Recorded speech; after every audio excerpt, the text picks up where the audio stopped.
கர்த்தருக்குள் பிரியமானவர்களே, ஏப்ரல் 1 இன்றைய பனித்துளிகளின் தலைப்பானது கைகளை திடப்படுத்துங்கள். வசனம் நெகேமியா 2வது அதிகாரம் 18வது வசனம். அப்பொழுது அவர்கள் எழுந்து கட்டுவோம் வாருங்கள் என்று சொல்லி அந்த நல்ல வேலைக்கு தங்கள் கைகளை திடப்படுத்தினார்கள்.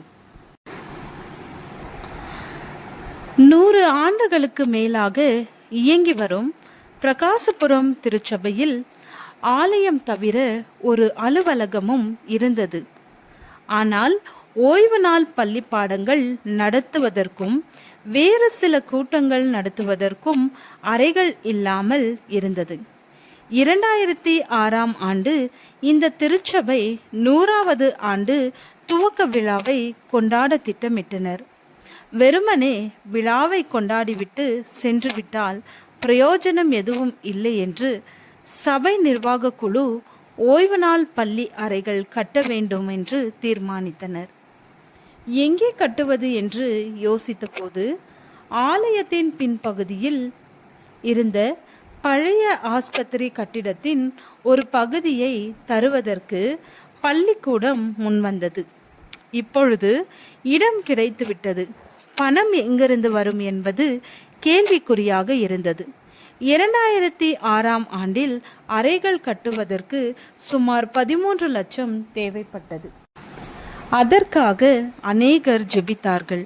உள்நாட்டிலும் வெளிநாட்டிலும் வாழும் பிரகாசபுரம் சபை விசுவாசிகளில் அநேகர் எழுந்து கட்டுவோம் வாருங்கள் என்று சொல்லி அந்த நல்ல வேலைக்கு தங்கள் கைகளை திடப்படுத்தினார்கள். எந்தவித குறைபாடுமின்றி அந்த அறைகள் 2006ஆம் ஆண்டு டிசம்பர் மாதத்தில் கட்டி முடிக்கப்பட்டு பிரதிஷ்டை செய்யப்பட்டது. கர்த்தருடைய நாமத்திற்கே ஸ்தோத்திரம் உண்டாவதாக.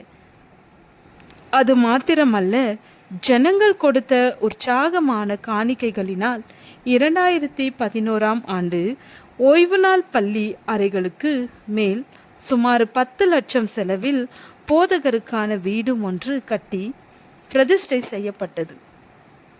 அன்றியும் சகோதரரே, மகதோனியா நாட்டு சபைகளுக்கு தேவன் அளித்த கிருபையை உங்களுக்கு அறிவிக்கிறோம்.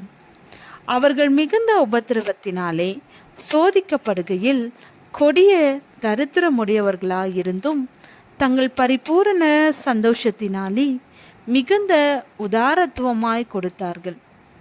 மேலும் அவர்கள் தங்கள் திராணிக்கு தக்கதாகவும் தங்கள் திராணிக்கு மிஞ்சியும் கொடுக்க தாங்களே மனதுள்ளவர்களாயிருந்தார்கள் என்பதற்கு நான் சாட்சியாயிருக்கிறேன்.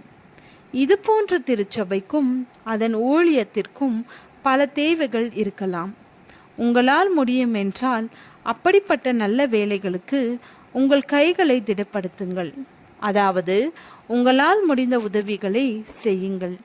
கர்த்தர் உங்களை ஆசீர்வதிப்பாராக. ஜெபம். தேவனே, எங்கள் சபையின் வேலைக்காக உற்சாகமாய் கொடுக்க எங்கள் கைகளை திடப்படுத்தி அருளும்.